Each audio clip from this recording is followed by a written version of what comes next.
ಜಮ್ಶೆಡ್ಪುರದ ದೊಡ್ಡ ಉದ್ಯಮಿಯ ಮಗ ಕೈರವ್ ಗಾಂಧಿಯನ್ನ ಜನವರಿ 13ರಂದು ಹಣಕ್ಕಾಗಿ ಅಪಹರಿಸಲಾಗಿತ್ತು. 15 ದಿನಗಳ ಬಳಿಕ ಅವರ ಸುರಕ್ಷಿತ ಬಿಡುಗಡೆ ಸಾಧ್ಯವಾಗಿದೆ. ಜಾರ್ಖಂಡ್ ರಾಜ್ಯದ ಜಮ್ಶೆಡ್ಪುರದ ದೊಡ್ಡ ಉದ್ಯಮಿ ದೇವಾಂಗ್ ಗಾಂಧಿಯವರ 24ರ ಪ್ರಾಯದ ಮಗ ಕೈರವ್ ಗಾಂಧಿ. ಅಪಹರಣಕಾರರು ಕೈರವರನ್ನ ಅಪಹರಿಸಿ ಹಣಕ್ಕೆ ಬೇಡಿಕೆ ಇಟ್ಟಿದ್ರು. ಜಾರ್ಖಂಡ್ನಿಂದ ಅಪಹರಿಸಿಕೊಂಡು ಬಿಹಾರಕ್ಕೆ ಕರೆದೊಯ್ದಿದ್ರು. ಬಿಹಾರ ರಾಜ್ಯದ ಗಯಾ ಹಾಗೂ ಜಾರ್ಖಂಡ್ ರಾಜ್ಯದ ಹಜಾರಿಬಾಗ್ ನಡುವೆ ಗಡಿಯಡಿಗೆ ಜನಸಂಚಾರವಿಲ್ಲದೆ ಪ್ರದೇಶವೊಂದರಲ್ಲಿ ಪೊಲೀಸರು ಕೈರವ್ರನ್ನ ಬಿಡಿಸಿಕೊಳ್ಳುವಲ್ಲಿ ಸಫಲರಾಗಿದ್ದಾರೆ. ಪೊಲೀಸರ ಮುಖ್ಯ ಕರ್ತವ್ಯ ಸುರಕ್ಷಿತ ಬಿಡುಗಡೆ.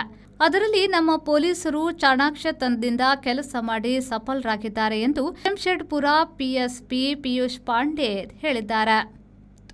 ಮೊಬೈಲ್ ಕರೆ, ಮೊಬೈಲ್ ಟವರ್ ಎಂದು 10-20 ಬಗೆಯ ತಾಂತ್ರಿಕ ಗುರುತಿಸುವಿಕೆಯ ಸಹಾಯ ಹಾಗೂ ಹಂತ-ಹಂತವಾಗಿ ಜಾಗ ಬದಲಿಸುವಂತೆ ಬೆಂಬೆತ್ತುವಿಕೆ, ಹೆಚ್ಚು ಘರ್ಷಣೆಗೆ ಅವಕಾಶ ಸಿಗದ ದಾಳಿ ಇವು ಕೈರವ್ರನ್ನ ಬಿಡಿಸುವಲ್ಲಿ ಯಶಸ್ಸು ತಂದಿವೆ ಎಂದು ಪೊಲೀಸರು ಹೇಳಿದ್ದಾರೆ.